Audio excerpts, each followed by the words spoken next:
Now, most contact centers have resources available to them, and I jokingly say that in every contact center, there are some commonalities. Number one, you have a communications platform. Your communications platform obviously is going to be something with technology, likely unified communications as well as other applications. But inside those applications, you have valuable resources. Number one, you already know your customer. You fought hard to win those customers, and part of winning those customers was to develop a relationship. And every operation I've ever been in stores their customer-centric information in a CRM, in an application, or in a database.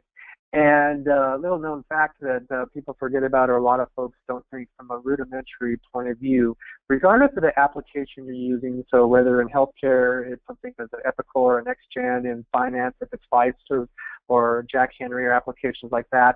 Sales and marketing is notorious for using things such as Salesforce, NetSuite, and Dynamics. There's a commonality underneath every single one of those applications, even though they're very different. They could be web-based or desktop, and that's the database.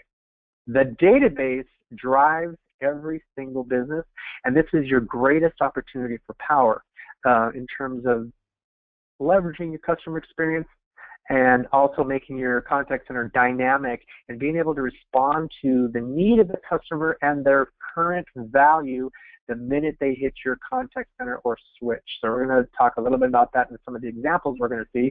So I want to leave you with a little bit of what I've discovered over the several years now. Travis said recent 20 years. 20 years is very recent. I've spent 20 years both as a customer, and this is predominantly where I get my personal slant on the contact center experience.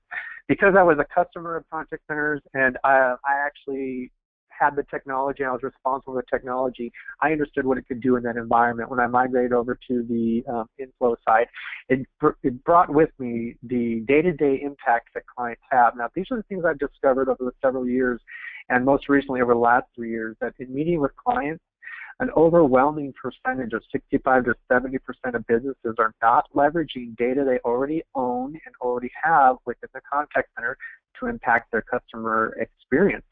And when I talk about customer experience, it's twofold. It's your inbound client that's calling you, texting you, emailing you, or maybe perhaps you're going to a web chat session, but it's also your agent. I am very particular about agent experience as well, because to me they represent in the business the internal customer. These are the front lines of your operation who will have a direct impact on your customers that are coming into the floor for a level of service. Data can tremendously help both sides of that. Now, we're going to get into that as we start doing these monthly sessions directed at contact center. But for today, we're going to be a little bit higher and talk a little bit more about data specifically. Most of the clients that I meet with have valuable and available resources. What they lack is the ability and understanding as well, how does data play into the customer experience? I have a small operation. How do I differ from a large operation? And these are very important questions to ask, because every contact center opportunity is completely unique and different. So there is no such thing as a cookie cutter approach. Each one has to be analyzed for its value and its specific needs. Most environments that I go into can have a positive impact using their data. Whether that perception is, how do I route a caller ahead of other callers because they're my $1 million customer, or in a small business. Now, smaller operations, let's not confuse those with larger operations, but I often get asked the questions, well, how valuable is data in a large enterprise? And most people believe that the enterprise owns it all. That is not true. The smaller operations can equally, and in many cases more so, benefit from the impact of data because they have smaller operations. When we talk about the smaller operations in the context of the contact center, you're dealing with staffing. As Chris mentioned a moment ago, you may be dealing with multiple product lines, but we're starting to see more and more you're dealing with multiple business units. And the commonality is because staffing is limited, because the size of their business are smaller in nature, your agents or CSRs must do more on the floor, meaning that the minute they intercept an interaction from a client or customer, they have to ask a little bit more diligent questions. So data can have a tremendous impact on making that initial contact in the smaller business much more beneficial. Now, once you get to larger enterprises, facilities that regularly have 500, 600, 800, or 1,000 agents. Now, these folks definitely benefit from data because a lot of times in those larger operations, they're dealing with complex marketing strategies. They're dealing with complex hierarchy in the context of maybe your tech support. And everyone knows tech support has lots of different branches to it. So data becomes very pervasive. The advantage the large enterprise has over the small enterprise is that they likely have a very robust staff that can leverage the systems, and we play with them very nicely. So my point really is that from a data perspective, the small business has absolutely the same opportunity to benefit from data as well as the large enterprise.